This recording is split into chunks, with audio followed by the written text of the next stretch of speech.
저 이 질문 보고 되게 재밌었어요. 뭐라고 써주셨냐면 영어 스터디 어느 정도 하면 귀가 뚫릴까요? 그러니까 저 같은 경우에는 1년 정도 해서도 사실은 체감이 안 됐어요. 영어 귀가 뚫리는지 안 뚫리는지. 솔직히 제가 체감을 못했고 1년 반에서 2년 정도 됐었을 때 조금 체감이 되더라고요. 어느 정도. 그리고 2년 반 정도 지났을 때야 내가 좀 늘었구나 이거를 알았거든요. 자기가 어느 정도 목표치를 두느냐에 따라서 좀 다르기는 한데 정말 원어민 영상까지 아주 수월하게 한국어 속도로 들릴 정도라고 하면은 저는 한 몇 년은 봐야 된다라고 생각해요. 왜냐면 아기들도 사실은 정말 많은 인풋량을 넣어야 귀가 뚫리고 뭐 입이 트이고 하잖아요. 네, 마찬가지로 몇 년의 과정을 거치는 거죠. 근데 저는 거꾸로 했었어요. 사실은 저 잘 몰라가지고 제가 공부했던 그 방법은 저는 먼저 이제 회화를 연습을 했었었고 그리고 나서도 이제 귀가 안 뚫려서 좀 이제 고생했던 타입인데 어쨌든 여러분은 저처럼 하지 않고 두 가지를 병행하거나 아니면은 영어 귀를 뚫는 거를 먼저 하시기 때문에 저보다는 더 빨리 되실 거라고 저는 생각을 해요. 뭐 1년 안에 뭐 원어민 수준의 모든 영상을 다 듣겠다 이거보다는 어느 정도 좀 몇 년의 기간을 잡고 좀 현실적으로 보시는 게 낫지 않을까 싶고 근데 물론 그건 있어요. 얼마나 집중적으로 내가 인풋량을 쏟아붓는지 그게 중요하죠. 하루에 30분 보는 사람이 있고 하루에 막 2시간 보는 사람이 있으면은 그게 쌓이면 6개월이라고 하더라도 그 양 자체가 달라지기 때문에 집중적으로 에너지를 많이 쏟는 게 가장 중요하고요. 그리고 두 번째는 좀 스트레스를 덜 받고 해야 되는 거예요. 그러니까 막 언제 늘어 언제 느는 거야 막 이렇게 하면은 좀 더디는 것 같아요. 제가 뇌과학자는 아니지만 좀 마음을 비우고 하면 더 잘 되는 것 같더라고요. 그러니까 막 스트레스 받고 하면 오히려 이게 잘 안 된대요. 저도 물어봤는데 막 정보 입력도 잘 안 되고 이제 조합도 잘 안 된다고 하더라고요. 그래서 뭔가 인풋량을 많이 붓 때 좀 마음을 내려놓으시고 그 여정을 좀 가야 될 것 같아요. 기본적인 생활 체화는 제가 이제 스스로 좀 하고 있어. 왜냐면 듣는 거랑 그거는 또 다른 맞아요. 거잖아요. 두 개 같이 병행하시면 돼요. 근데 그 영어를 회화를 한다고 해서 영어 듣기가 되는 건 아니더라고요. 근데 영어 듣기를 먼저 하면 회화가 되긴 되는데 완전히 말끔하게 내가 원하는 정도의 아주 유창하게까지는 또 그거대로 트레이닝이 필요해요. 제가 해보니까 영어 귀가 확 트였다고 해서 그 정도로 내가 말을 할 수 있지는 않더라고요. 어느 정도 도움은 확실히 되지만 그리고 그 액센트가 이게 제가 주로 지금은 북미 액센트를 공유드리고 있거든요. 근데 이제 호주 액센트, 뭐 영국 액센트 다양하기는 해요. 그래서 나중에 돼서 이제 북미 액센트가 어느 정도 많이 잘 들린다라고 하면은 다양한 액센트 들어보는 건 추천드려요. 그리고 귀가 거의 다 많이 뚫리면은 다 잘 들리기는 해요.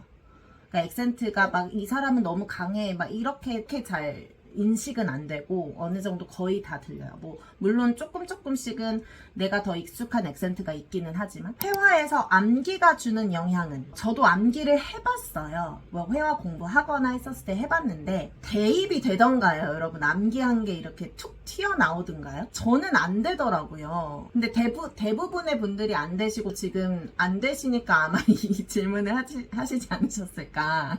맞아요. 그러니까 암기보다도 저는 이렇게 했었던 것 같아요. 뭐 예를 들면 그 상황 자체를 좀 상상을 많이 했었어요. 저는 그 상황에서 내가 어떤 말을 하고 저 사람은 어떻게 대답을 할까? 약간 이러면서 많이 상상도 해보고 내가 뭔가 뭐 미드라든지 뭐 팟캐스트라든지 이런 거를 들었을 때도 거기서 만약에 내가 쓰고 싶은 어떤 구문이 있어요. 그러면은 그거를 내가 상상해보는 거, 나는 이 상황에서 이렇게 써봐야지? 막 이런 식으로. 그렇게 저는 굉장히 많이 했었던 것 같아요. 막 그런 식으로 이제 대입을 해보고, 만들어보고. 왜냐면은 그냥 단순 암기는 응용이 안 되잖아요. 그냥 거기서 그치고 생각도 잘 안 나요. 실전 상황에서. 그리고 가장 중요한 거는 피드백. 그러니까 피드백은 내가 써봐야 돼요. 그러니까 아무리 내가 혼자 상상하고 대입해봐도 실전에서 내가 부딪혀보지 않으면은 그게 내 것으로 온전하게 익혀지지는 않더라고요. 제 경험상. 그래서 그렇게 준비 기간도 필요하지만 가끔은 이거를 써봐야지 내가 몸소 피드백을 느껴야 돼. 그래서 듣기 공부를 베이스로 하되 그런 내가 뭐 회화 공부라든지 이런 공부를 내가 써야 되는 입장이다라고 하신다면은 그러니까 사용을 주기적으로는 좀 해보시는 게 좋은 것 같아요. 부딪혀보는 거죠. 그렇게 해야 몸에 익혀져요. 대장암이라는 말은 어렵잖아요. 그쵸, 어렵죠. 아니면 내가 위내시경을 받았다. 맞아요. 그러니까 그게 이제 영어 듣기로만은 그게 채워질 수 없잖아요. 잘 쉽게. 뭐 우리가 의학 드라마를 보지 않는 이상. 그러면 그런 것들은 이제 찾아보는 거예요. 그러니까 영어 듣기가 모든 걸 해결해주지는 않죠, 사실. 그러니까 영어 듣기를 당연히 베이스로 해야 되는 거지만 그런 이제 특정한 단어들 이런 것들은 찾아보면 돼요. 그러니까 그런 거는 어쩔 수 없이 외워야 되는 거죠. 근데 외우는 방식에 있어서 그렇게 하시면 될 것 같아요. 그러니까 내가 만약에 그 단어를 이렇게 사전에서 찾았어요. 그러면 몇 번 읽어보고 문장에 넣어서 말을 해보는 거죠. 내가 쓸만한 그런 문장에 넣어서 말을 해보는 거죠. 그리고 몇 번 쓰다 보면 또 익혀지고. 그렇게 어렵거나 전문적인 용어 같은 경우에는 그런 작업이 필요하겠죠. 그러니까 그렇게 어렵지 않아도 일상적인 용어인데도 우리가 모르는 말들이 굉장히 많은 것 같더라고요. 맞아요. 근데 그런 것들을 다 암기로만 우리가 채울 수가 없는 거죠. 최대한 많이 접하다 보면 자연스럽게 익혀지는 부분이 퍼센티지가 훨씬 더 크게 만들어야 되고, 그렇게 뭐 대장암이라든지 막 이런 부분, 그런 부분이 이렇게 20%, 10% 정도라면 우리가 많이 들어서 익혀서 자연스럽게 익혀지는 게 8, 90% 정도 돼야 되는 거죠. 왜냐면 우리가 의식적으로 외워서 공부해서 할 수가 없어요. 다 너무 많아서. 제가 이제 퀴즈를 드리는 이유가 여러 가지가 있어요, 사실은.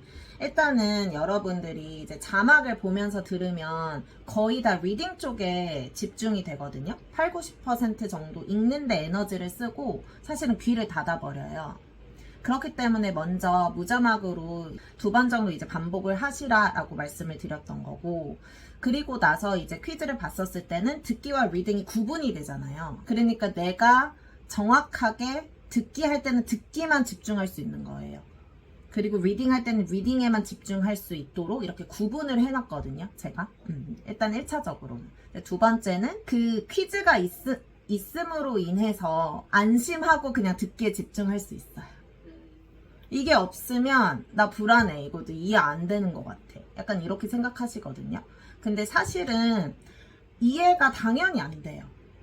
다 이해하면서 우리가 처음부터 완벽하게 갈 수가 없어요. 듣기라는 것 자체가 굉장히 뒤죽박죽, 어떻게 보면 굉장히 메시한 과정이기 때문에 완전 그냥 질퍽한 그런 진흙탕에 들어가는 거거든요. 우리가 어떻게 정제된 거에서만 항상 들을 수가 있겠어요.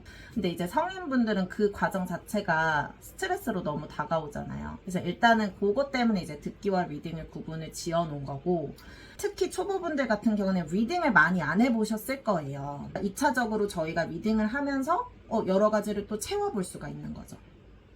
그래서 2가지로 나눴기 때문에 이 과정을 잘 따라가고 계시는 거예요. 그리고 만약에 내가 예외적으로 듣기를 한다라고 했었을 때 내가 100% 이해하지 않아도 채워지고 있는 거예요.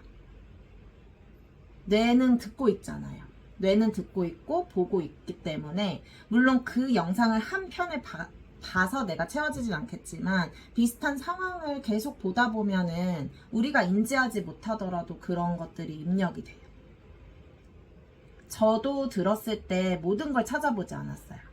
제가 스터디를 만드는 거는 여러분이 이 과정을 좀 더 수월하게 가기 위해서 제가 이제 시스템을 짠 것이고, 근데 영어 듣기에는 물론 이제 정답은 없어요. 그러니까 본인한테 맞게 가는 것이고, 뭐 예를 들면 저 같은 경우에는 이제 뭐 반복 자체를 많이 안 하고 이제 넘어가는데, 그게 아니라 내가 나 이거 어느 정도는 이해하고 넘어가야겠어 라고 한다면 3번 정도 반복하시고, 근데 또 너무 반복하게 되면 그 영상에만 매이게 되잖아요. 그랬을 경우에는 물론 그 영상이 조금씩 더 들리는 비중은 뭐 조금 한 5% 더 있기는 하겠지만, 내가 그거를 들음으로 인해서 다른 영상을 볼 수 있는 시간이 줄어들기 때문에 3번까지만 보시고 다른 영상을 보세요. 그러다가 나중에 6개월 정도 지나고 그 영상 다시 보잖아요? 그럼 또 들려요. 여러분이 생각하는 것 이상으로 인풋을 엄청 많이 써야 되거든요. 저도 그걸 느꼈어요. 저도 이 정도면 들려야 되는 거 아닌가 하는데 아니더라고요. 이게 훨씬 더 많이 인풋을 쌓아야 됩니다. 제가 어느 정도 귀가 뚫리기까지는 어느 정도 2년 반 정도 걸렸는데 이게 출발선이 조금씩 사람마다 다를 수 있거든요. 그래서 더 걸릴 수도 있고 그 스터디에서 제가 드리는 조언이라든지 이런 부분도 있으니까 또 덜 걸릴 수도 있어요. 사람마다 조금씩 다르거든요. 근데 저 같은 경우에는 일단은 평일에는 한 1시간에서 1시간 반 정도는 매일 했었던 것 같고 주말에는 더 했어요. 막 정말 3-4시간 이렇게 해서 그 정도였기 때문에 그거를 좀 감안하셔서 현실적으로 이 정도 걸리겠구나 약간 그거를 좀 생각을 하시면 좋을 것 같고 근데 그렇다고 해서 여러분들이 일이 있고 가정이 있기 때문에 뭔가 막 주말에 뭐 올인할 수 있는 게 아니다 라고 하면은 자기에 맞게끔 이렇게 쭉 가시면 될 것 같아요. 근데 무조건 영어 듣기는 돼요. 하면은 시간이 좀 걸릴 뿐이지 하면은 누구나 다 됩니다. 왜냐면 우리 모국어 다 했잖아요. 지금 다 말씀하고 계시잖아요. 한국어로. 듣게 되잖아요. 뇌 있잖아요. 그러니까 다 돼요. 근데 시간이 조금 걸리고 그 과정에 있어서 내가 모르는 그런 어떤 미지의 세계 같기 때문에 뭔가 의심도 올라오고 여러 가지가 생각이 드시겠지만 무조건 하면 된다. 오늘의 결론 하면 된다. 입니다. 여러분. Have a good night.